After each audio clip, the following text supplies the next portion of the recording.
Welcome to Faith in Practice, presented by Higher Powered Sports, PT, the podcast where faith meets everyday life and vocational calling.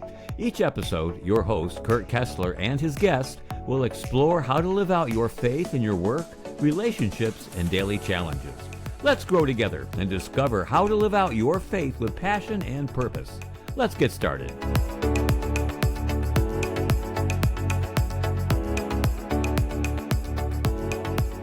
Hey there, everybody. Welcome back to another episode of Faith in Practice. Today it's an exciting episode for a couple of reasons. One, I'm joined by Bekah Strangarity. She is the Next Steps Director at my church, Manheim BIC.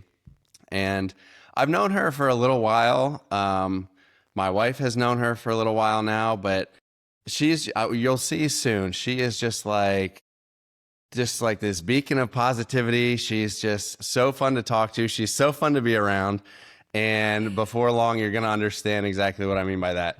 So I would say throughout my life, I have wrestled with a couple different topics in the Bible, but I really wrestled with this idea that there's almost like the idea of the wrath of God in some parts of the Bible, and then the merciful, loving God that we know. And so I just needed someone a lot smarter than me to kind of come on and break this down for us a little bit. So Bekah, thanks for coming on today. Yeah. I hope that I live up to these expectations. That's quite the introduction, but yeah, I love it. Yeah. Well, so I think this one question that I have, or this one kind of idea that floats around out there, is that the Old Testament, we almost split God into two. Like the Old Testament God is like full of wrath, and he brings punishment to certain groups of people, and he's tough and almost merciless. And then this New Testament version of God where, he sends his son Jesus dies on the cross, and then all of a sudden God is like loving and merciful, and like it feels like the tone shifts a little bit there. Now, yes. I know better than to think that, God is like two separate entities in these different time periods. But I think there is this perception out there that like the Old Testament God is mean and the New Testament God is loving. And I think I just need a little bit of help just kind of breaking that down a little bit and looking at it in a different lens. Yeah, it's a great question, Kurt. And I think when I saw that as your kind of initial thought, and when we were dialoguing about this conversation, I just was curious, like your growing up years, not to ask you a question before I answer, but what is your experience, I guess, with the Old Testament? And not in a judgmental way, but have you read through the Old Testament? Have you skipped a lot of it because it's just hard to understand the genealogies and the prophecies? Did you hear it preached on? I'm just kind of curious a little bit of your background before we jump into some of this. Yeah. So my background, I would say, is a little bit spotty. I've said here recently that in this period of my life is the most where I've like committed to reading the Bible and being in the Word. Previously, like I'm an awful reader, not just of the Bible, but of anything. So I think I've read three books since I graduated college, and two of them were on the Eagles Super Bowl. So I just don't really like reading in general. I'm not very good at it. It takes me a while to read through things. And then for the Bible, you add in like all these names and all these distance and Yes. Okay. I think I would say I'm much more familiar with the New Testament. But then since the men's retreat in January, I came back, and like Carly has been going through the Bible recap for a little while. So I just jumped right in. She was at the end of the Old Testament.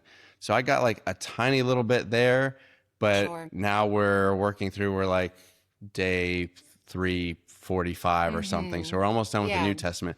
So I'm like actually looking forward to like restarting and getting the context of the Old Testament. But so to be honest with you, my ideas are not very evolved for the Old Testament, especially.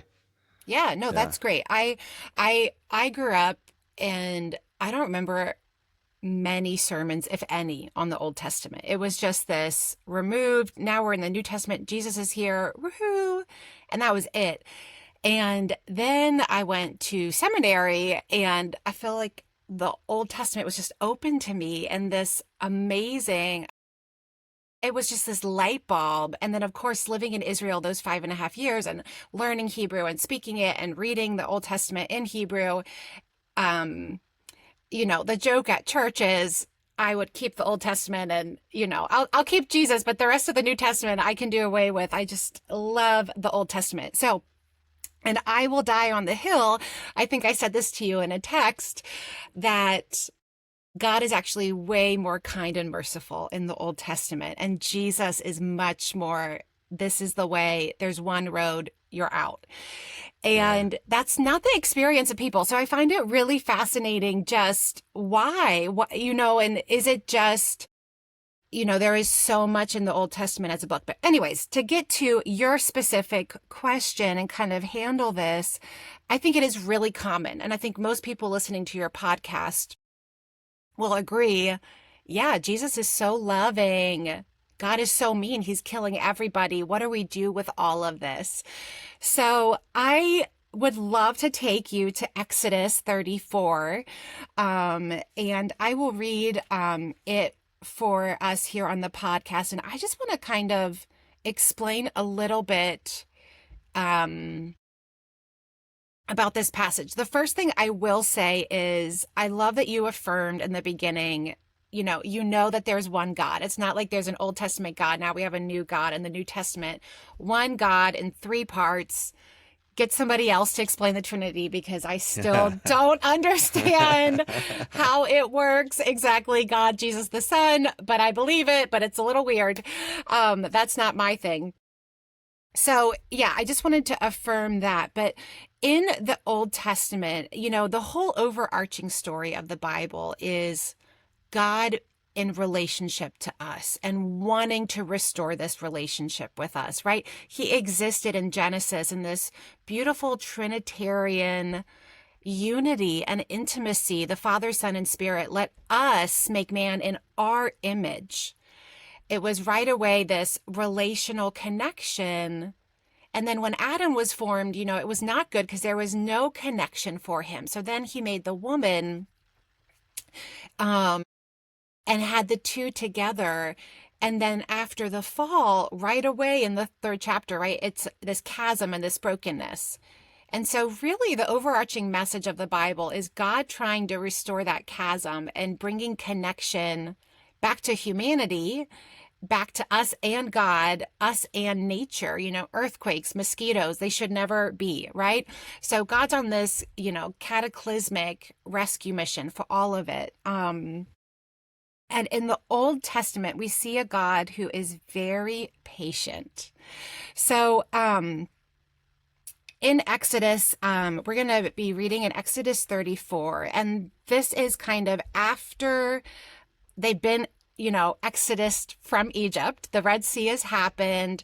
They've gone on this 3-month journey to Mount Sinai. They're hanging out. Moses goes up on the mountain. And Moses and God are having this conversation on the mountain again.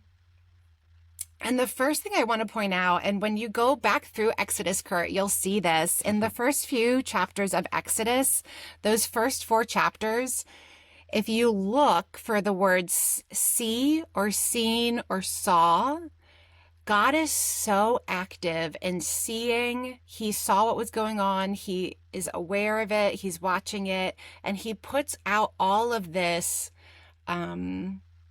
action on behalf of his people. And to me, it's just amazing when you read through it and you're looking for those words, how much God is an active participant in the life of his people, seeing them, observing them, knowing what's going on, and then moving on their behalf. Okay. So with that in mind, Moses comes on the scene and Moses says to God, I just want to know who you are. Show me who you are. Show me your glory. Can you really do this? So they're having this conversation. And the Lord says, I am not going to do that, but I will pass before you and declare my name. And here in the West, I could ask you and Carly, how did you guys pick the boys' names, right? Like, I'm always curious how we pick names. Sometimes it's like, I like the way it sounds, or it's after this family member. But in the Bible, your name was your identity. And so God says to Moses, I'm not going to show you my glory, but I'm going to give you my name. This is who I am. In the core of who I am, God tells Moses he will reveal his name. And to this day, Kurt, in Israel, your name holds so much more significance in America. Like a lot of my friends, when they name their kids, it's really just, I love the way it sounded, which is totally fine. There's no judgment from me. Yeah. I also have names I love the way they sound. And I don't want to be called Becky because growing up, I knew a Becky and she was not a nice girl. Becca's fine, Rebecca, but like, I don't want to be associated with the Becky, right? Like that identity I don't want. And God is the same way. Like he has an identity and he wants us to know him in that. They're up on the mountain. God passes in front of Moses, and I'm going to be reading Exodus 34, 6 and 7.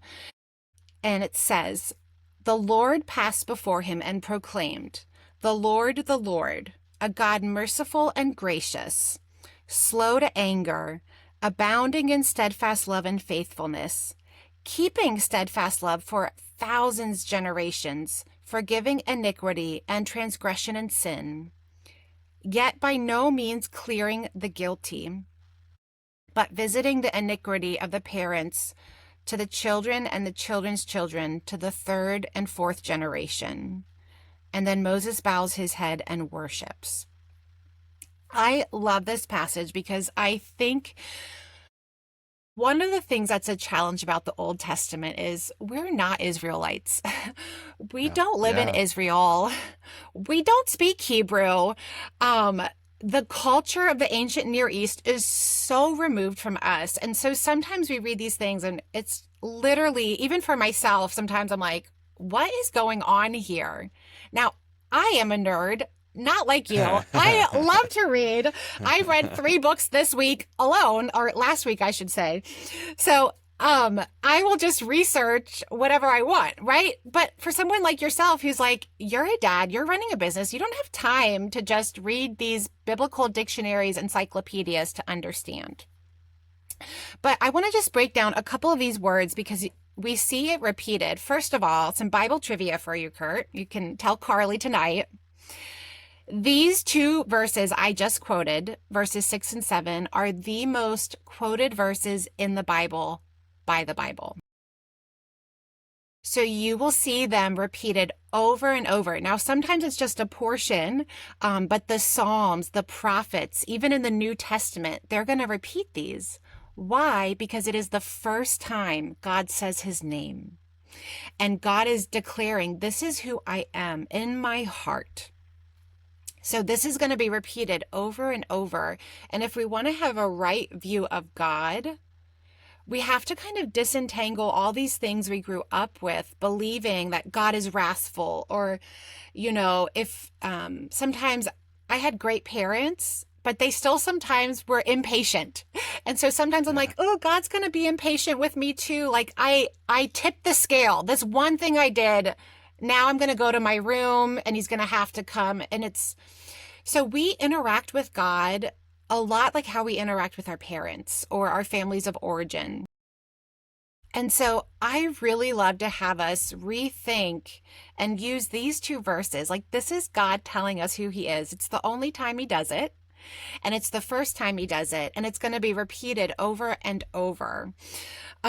So a couple things about this. I don't want to take 20 hours and unpack all of this. I mean, I do, but for your sake, I don't want to.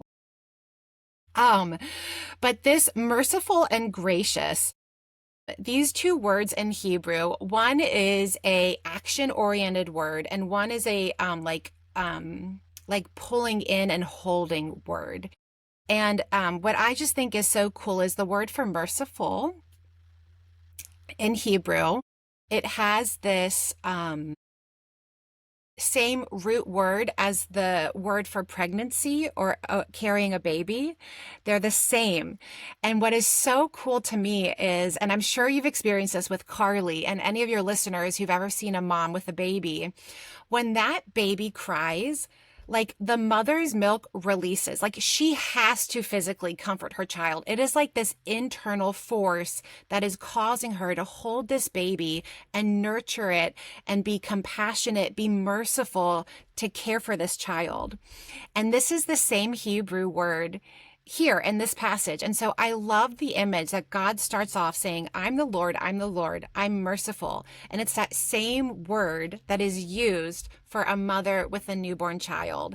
And I love this image of God caring so much about us that he holds us and he is compelled, just in the same way. Like, I am sure in those early baby days, the baby is crying, Carly's immediately getting up. Even when she is grumpy at this kid, even when she hasn't slept, she physically cannot not go.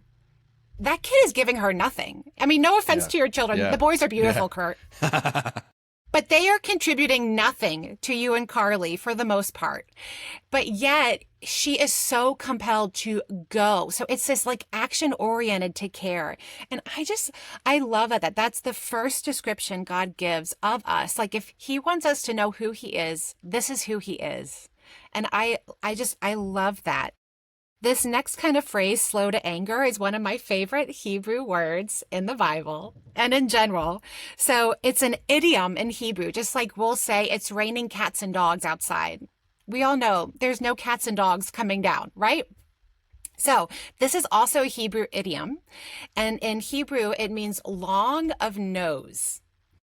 Now, what I love about this is, growing up in the 90s, all the cartoons, when a cartoon character is getting really upset and angry, steam is coming, they're like getting stronger, and then steam comes out of their nose, right? Like all of this anger is being released from their nose, and then they attack, right? I'm just thinking of the Roadrunner and the guy chasing him. And I love this image that in the Bible, how God describes himself is he is long of nose. He's not like the cartoon characters that you do something wrong and immediately the steam is coming out. The anger is right there to get you. God's nose is so long. It takes a long time for his anger to come. And to me, this is just, I love this, the image of this. First of all, it's such a visceral image that I can relate to. I love the promise of God that he does have a limit. Like he will be angry. He does have a limit, but it is a long time coming. In the New Testament, when the writers pick up on this, Kurt, they translate it as patient. And I think that is a really good description for English, is to say like God is patient. He is. But for me, just this image of his nose is long. It's not like he's going to be, my basketball coach when you miss a layup and then you're running sprints for the next 8 practices and you just want to die. That is not how God is. Okay. He is so long suffering with us, but he does have a limit, but his limit is bound by unrighteousness. And I think this is something that is, when you mention specifically the wrath of God, and we see that in the Old Testament. But when we actually look at the passages of God interacting with sin or judging or telling the Israelites to do things, his commands are centered around a protective mechanism for his people, to protect them from sin, to protect them from bad choices. So he doesn't want there to be idolatry in the land because he wants his people to be able to have this relationship with him that's connected. And we're just so far removed from this, Kurt. And this is why I love that you're asking these questions, because it is hard to comprehend this, because it is a shift in our thinking of like anger and whatever. But I am very impatient. It is not a strength of mine. everybody knows in the family, I'm the least patient. I like 0 to 100. It's like I'm 0 or 100. I don't have a 50 or an 80. I just have two things. And for me, it could be anything. Did I have food that morning? Did I sleep the night before? Are you wearing red and I don't like red, right? Like it could be so superficial. But when we see God acting out in the Old Testament, it is actually always a protective mechanism against unrighteousness and sin. And this to me is so fascinating, and just this is the misnomer, is we just look and we have these thoughts in our mind. God said, kill all those people. And that just seems so, whoa, why would he say this? And the reality is he knew his people were coming in and he wanted them protected so they could be with him, not have to deal with all of this chaos of, oh, here's an idol. Oh, it's a pretty idol. Oh, I should touch it. Like he wanted it gone completely so that there was no attempt to turn the eyes of his people away from him. And so I love this phrase of his slow to anger. And we could look at, so many other passages where it's explained, but just the visual of, yes, God has a line, but it is really far out. It is not like a human line. This is one of the things that for me, even to this day, Kurt, I still have this, is he upset with me kind of gut reaction in my soul? Like I still want to kind of, anytime I mess up, I have just it's my life's work with the Lord to not do that. Yeah. But that is not how God is. And it's never towards humans. It's always towards sin and this protective mechanism. And that is the biggest shift of mercy. Again, like that image of a mother, like it's a merciful thing. Like you and Carly don't let the boys touch the stove when it's on, and if they get close to it, you're going to quick go. Like your nose is going to be really fast. It's not a long nose if they're reaching for it. Why? Because you're protecting them, because you know what's going to hurt them. Yeah. So this to me is such a beautiful image and just a reorientation. And like I said, Kurt, I'm still working this out in my own life. I understand it theologically, but the implications, because I can think of the most long-suffering, patient, slow to anger person, and they still are going to react really quickly. And so I just don't have an image of a human like this, because there's not. Right. Only God is long of nose, right? Yeah. And he calls us to be like that. So I love that phrase, slow to anger, in Hebrew, long of nose. The next phrase, abounding in steadfast love. This is this word hesed. Have you heard this word before? Okay, it's probably the only one that is more common, but still not a common word. But hesed is a covenantal commitment of kindness towards a person. And so when God says that he has hesed towards us, this is, again, it is not based on anything we do, but on who he is and working out good on our behalf. Being faithful, that is just such a kindness in a world where everybody quits on their commitments, that God is true to what he says, that he reveals that when he says this, he will keep his love for 1,000 generations.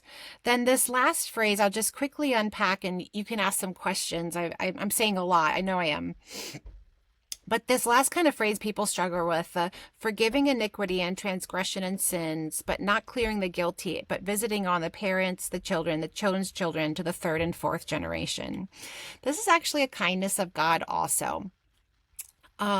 This is not a generational curse. It is not like that one time I stole gum from the candy store. Now my children's children are going to be living a life of poverty. Okay. This is not a curse.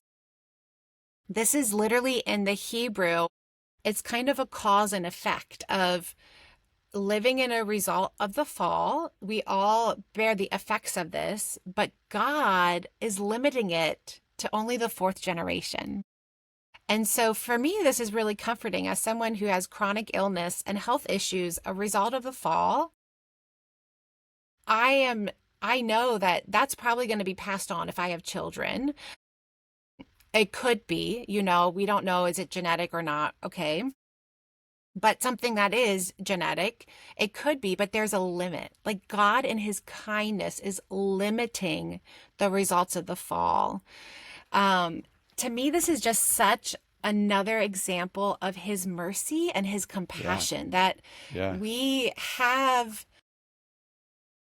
things in our lives that are hard. And I can look at family tendencies, right? We are all perfectionists. Strangarities are perfectionists.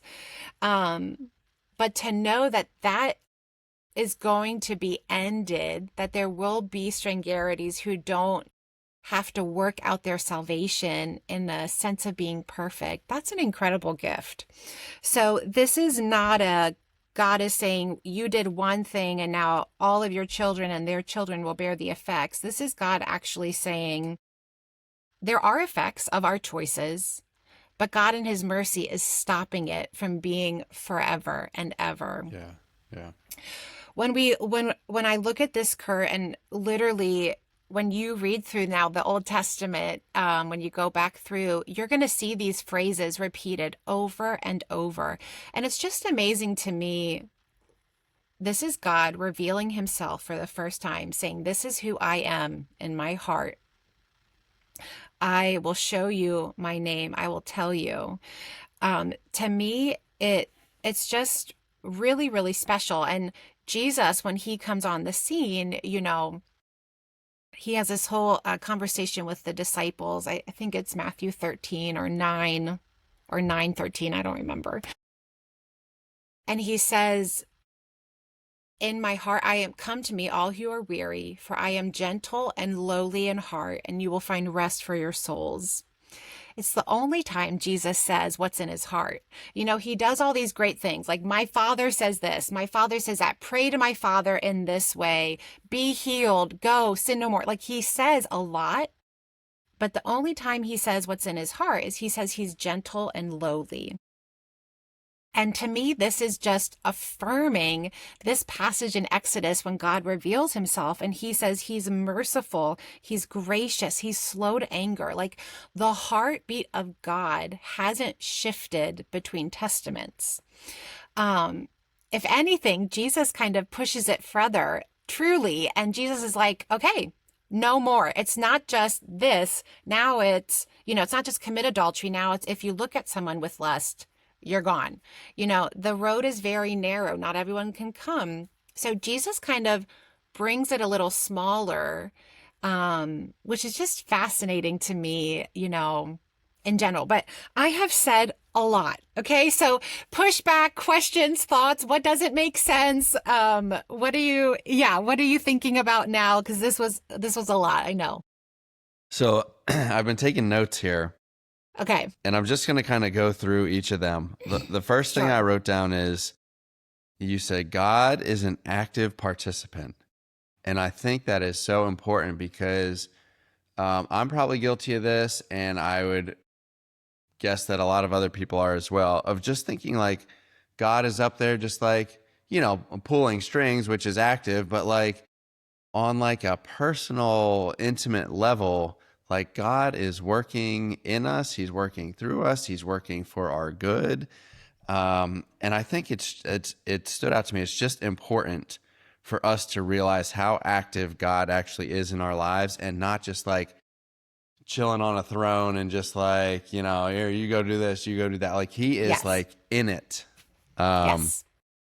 The other parallel that I drew when you described the word for merciful is I thought about, we listened to like this kids podcast. It's called Tiny Theologians. And so that it talks, it's great. Yeah. And so that the A word was Abba. And so, and I'm listening to it and I was like, man, I could really learn a thing or two from this, because when I think about God, I almost think about it like, I think like I am here serving him, which is true. It's great. But I don't think of him the same way I think of my earthly father. Like earthly father feels like Abba, daddy, like someone I'm just going to fall into a big hug with. And God, I feel like, like straighten up. Hello, Father. Yes. Yep. And Yep. so like when you described the word and the feeling surrounding merciful, like it made me think of Abba because of that intimacy that God desires with us, yet because we can't see him, and sometimes we can feel the Holy Spirit, maybe sometimes not, but just like I think some of us can very easily put up a wall and be like, okay, I'm not falling into you for a hug. I'm just like, I'm here, I see you, I hear you, but like here I am. And so like that's just so, because it shows God's heart for us and the type of relationship that he wants with us.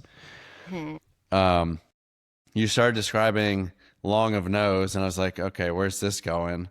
Because it's such an interesting, like, but then like as you described it, like, yeah, it makes sense. I almost think of it like almost like a runway. Like we have short runways before we take off into anger, Yes. before our patience is dried up, but God has a much longer runway until that's used up.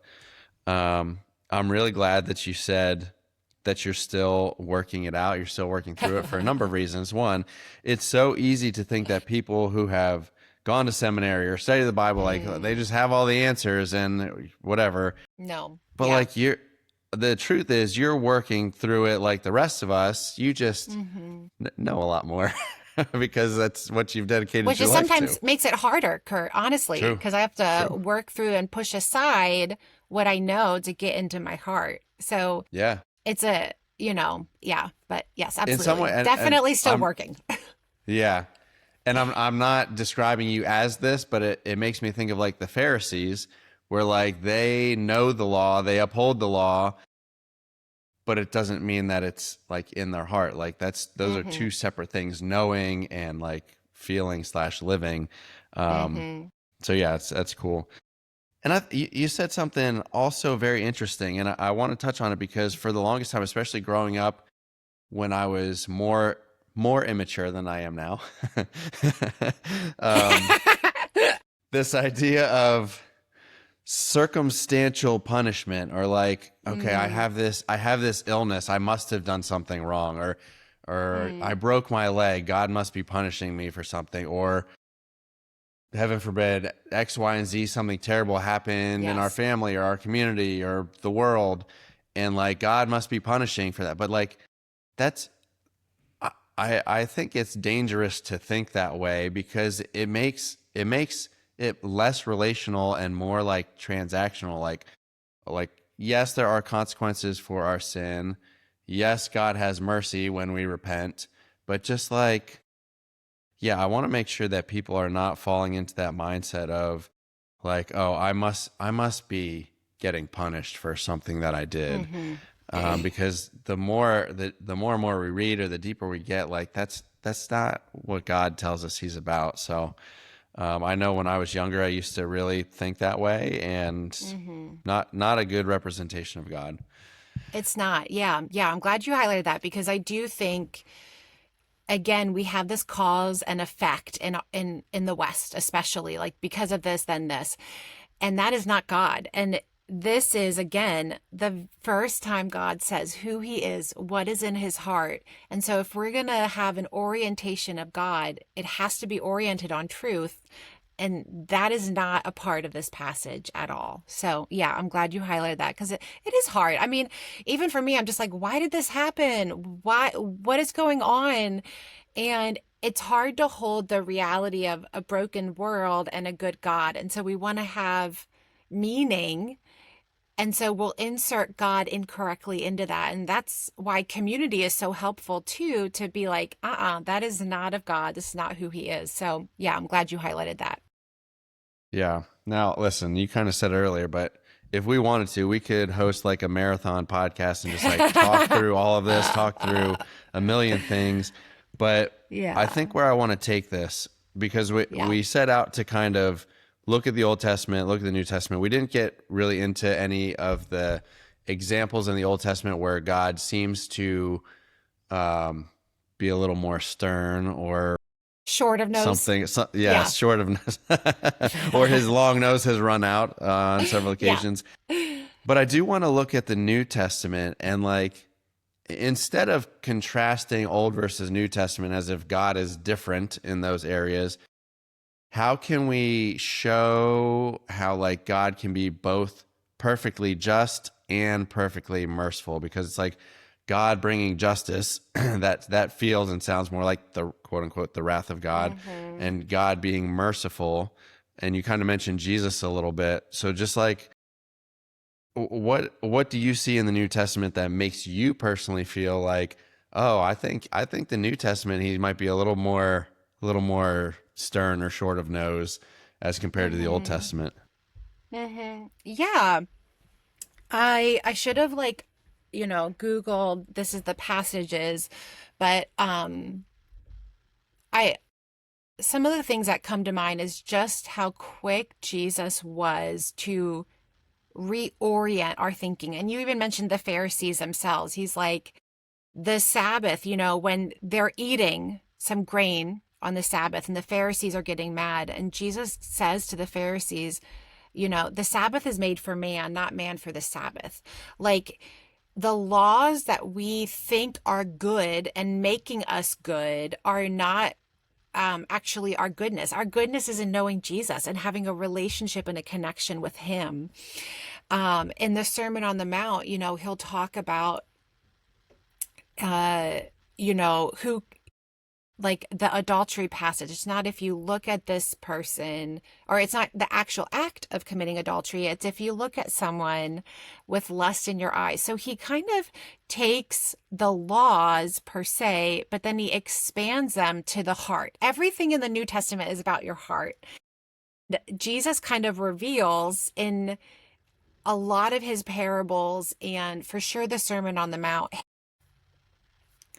it's not these outward oriented choices you make, but actually, what are you thinking about? What is coming out of your heart? Because, and he'll even say in the Sermon on the Mount, where your treasure is, that's where your heart is also. Like, what we think about is what is coming out.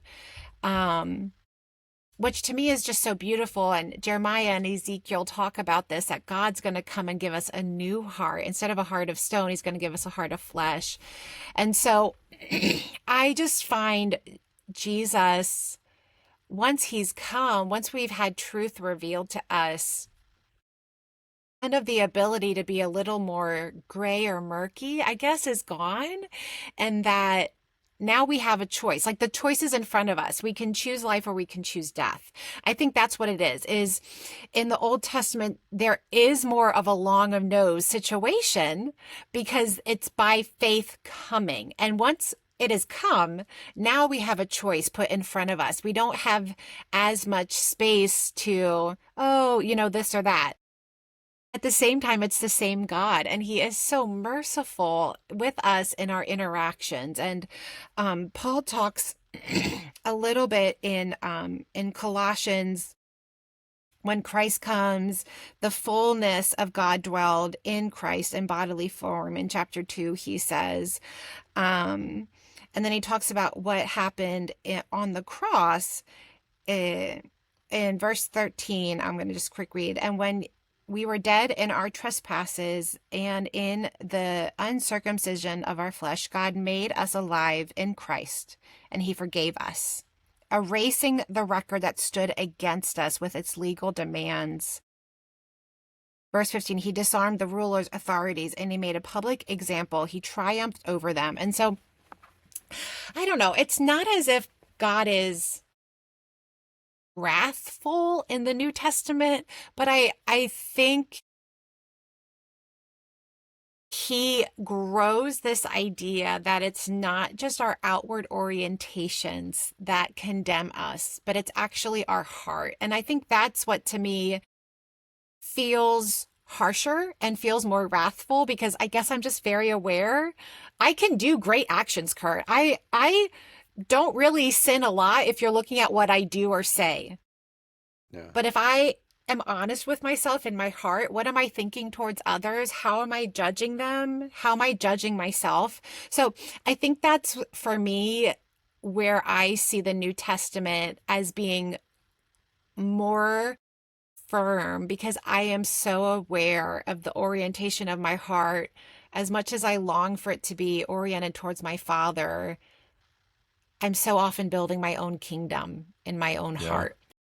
Yeah. It's almost like So, well, you said more with the heart. It's like an inward conviction that mhm. like, all right, now that Jesus has come, now that Jesus was sacrificed and died on the cross for us, like you said it like almost in the opening, this is now the way. Like Yeah. we're removing all of these, all the gray area. It is Jesus. Jesus is the way, the truth, and the life. And yeah, I think that makes a lot more sense because I'm looking at the New Testament as like, all that Jesus teaches us about inward and our heart, and like it's Mhm. not, I don't want to say it's not good enough because that makes it feel like we need to earn something, but Sure. it's not.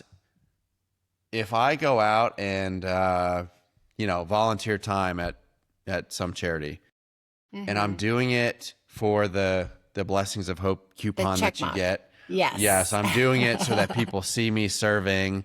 I'm Right, doing right. it, for selfish reasons. Like that's not what God wants. Like, yes, he Mhm. needs people to volunteer and help and serve the poor, whatever. Right. But if you're not doing it with the right intention, if your heart posture is not in the right place, Mhm. then you're kind of missing the point of the Right. whole activity. And so I Mhm. think when people listen to this, what I want them to know, what I want them to take away is that New Testament idea of where your heart is matters. And yeah, it's one thing to go through the motions. It's one thing to quote unquote do good outwardly, but if Mhm. you are rotten on the inside, like you're missing the boat on that. So, um, yeah, I think it's so interesting to kind of talk through this and think through this, and I'll probably be thinking through this for most of the rest of the day and just like trying to see how I can apply it. But um, yeah, any other just outstanding thoughts that you have? Because actually, I have one more thing. Okay. I have one more thing because as I'm thinking through this, again, I'm thinking through like 15-year-old Kurt or 12-year-old Kurt or Mm, 20-year-old Kurt, yeah. and Yeah. I really wrestled with a lot of sin. Everyone has, but I've wrestled with a Yeah. lot of sin throughout my life, and for a big portion of my life, it was recurring sin. And I used to think like, there's God can be merciful, the longest nose of all time, and like it's Yeah. still not long enough for the list of sins that I've committed, the ways that Sure. I've spoken to people, the things that I've done or thought personally, and just like what does that mean for how we deal with our own failures or our own sin? Like how do we take everything that we've talked about, God of the Old Testament, Jesus of the New Testament, the idea that God is merciful and Jesus is the way, and how do we like take that and apply it to like our own sin or our own failures? That I know that there's other people that are probably like, I'm stuck in this sin, and it's either because God doesn't care or God is punishing me, or um like I can't overcome it. God couldn't possibly want a relationship with me because of what I've done. How do we reconcile with that? Yeah. It's a great question. I have kind of two thoughts that came to mind. One is a quick story from Exodus. Again, I'm going to kind of summarize Exodus 4. This is before anything happens. Moses has left Egypt, gone out in hiding after he killed a person. He's in the desert. He's talking to God. God's trying to send him back. Moses says to God, I am not eloquent. I can't go back. I can't speak. And God says to him, who's the person that gives you speech? Of course, you're going to be able to do this. Verse 12, go, I'm going to be with you. And again, Moses says, please send someone else. So this is actually the third time Moses begs not to go. Verse 14, the anger of the Lord was kindled, grew long against Moses. And he says, okay, what about your brother Aaron? Even now he's coming out. If I unpack this whole thing, what's beautiful, Kurt, is they're back and forth in this dialogue. I can't do this. I don't want to do this. I'm not this person. I can't do this. And God is getting frustrated with Moses. But even in his frustration, he already had Aaron on the way. Even now, Aaron, your brother, is coming out to meet you. And I love this idea that God knows I'm going to not want to do something, or I can't do something, or I'm going to be insecure. And he'll be frustrated, but he's already provided a way out.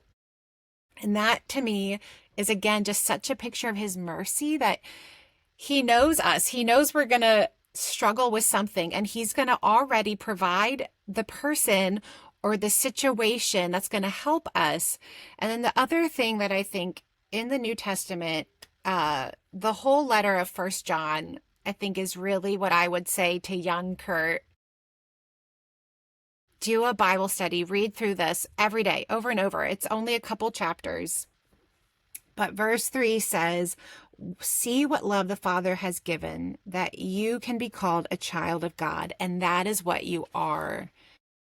He goes on in verse 4, in chapter 4, beloved, let's love others. Love is from God, and we are born of God. God's love is revealed to us in this way, that God gave us his son, Jesus, into the world so that we can live through him. And this is love, not that we loved God, but he loved us and gave us his son to be an atoning sacrifice for us. And I think what I would say, Kurt, is we have a God who is so compassionate, who is so covenantally faithful, not based on what we do, but based on who he is, who is slow to get angry, and who cared so much about this relationship being restored that he gave us Jesus. And when we believe in Jesus, we're given this new life and new heart. All of our sin is done away with, and our new identity is child, is beloved, is delighted in. And again, with your boys, they aren't contributing a lot, but you would give anything for them because you love them. It is nothing about who they are. You just love them and are going to provide for them and protect them because you want this relationship with them and you want them to grow in their love and knowledge of you.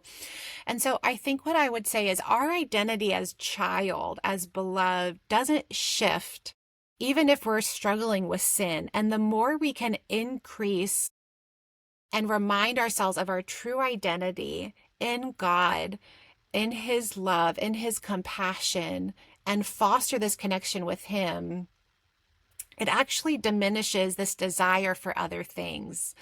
I think we have this concept that it's just hard to have a relationship with God, but the more we can foster that and get to know him. And for some people, that's going to be reading and studying. Like, I relate to God in my head. For you do not. So do you relate to God by being in nature? Does that make your heart come alive? Do you relate to God through music and worship? Do you relate to God through different smells? There's all these different ways we can connect to God. And he just wants to be in relationship with us. And so the more we foster that and know we're loved by him and love him, the more these other identity markers disappear. I hope that's clear and makes sense. But that's what I would say is our identity as child is loved by this God who's merciful and compassionate, who's gentle in their heart. And so even when we struggle with sin, God is gentle and has come towards us. He always walks towards sin, which is such an incredible gift. We don't have to hide because he's coming towards us. Yeah. Super powerful. All right, let's bring this home with Word Up. It's time for Word Up. You know, you said you were going to do this, and I'm like, I don't even know which last word to say, but I think I'm going to just read from 1 John again. Okay, I just read it, but I just think this is what I want people to know. God's love, 1 John 4:9, God's love is revealed among us in this way, that God sent his Son into the world that we might live through him. In this is love. Not that we loved God, but that he loved us and sent his Son for us. Yeah. That's the perfect way to bring it home. And I'm not even going to add any commentary to that. I'm just going to let that sit there. Anybody listening, just let that sit in your heart for a minute and just realize that as we go through this life, we are not alone. Actually, we are so far from alone that we just have someone with us. If you ask, you will have someone with you at all times in your heart, going through life, helping you make decisions, not even helping you make decisions, but like guiding you to the way. And I just think that's invaluable. I don't know what the ultimate effect of this podcast is. I really never do, but my hope and my prayer is that when people listen to this, they get a little bit closer to truth. They have a little bit of truth injected into their day. And hopefully the more they listen, the more that compounds into something that's life-changing for some or many or one. But that's the idea. And so, Bekah, I really appreciate you not just taking the time, but just having the heart for God and therefore having the heart for people, to make the difference that we're all called to make. And I know this is just a little thing. There aren't tons of people that listen to this, but with your help and with the help of anybody else that comes on here, I'm hoping to make that kingdom impact. So thank you so much for coming on. Thanks, Kurt. Thanks for those words, and thanks for letting me. I love talking about the Old Testament. So anytime. Okay, well, listen. We had so many things we considered talking about, and we got through like 2 of them. So that means you're gonna have to come on and hit some of the other topics in the future here. Okay. Awesome. Well, thanks, Kurt. All right, that's going to do it for today's episode of Faith in Practice. Thanks to all for listening. If you're looking for ways to connect, you can find my information, and I'm sure Bekah's information in the show notes. And everybody enjoy the rest of your day. We'll see you next time. Thanks for joining us for today's episode of Faith in Practice. We hope you found inspiration and practical wisdom to help you live out your faith on and off of life's playing fields. If today's conversation resonated with you, be sure to subscribe, rate, and review. Your support helps us continue sharing stories and insights that empower you to align your faith with your vocation. For more resources or to connect with us, visit hpsportspt.com. That's hpsportspt.com. Remember, your faith isn't just a part of your week, it's a part of your life. Let your light shine.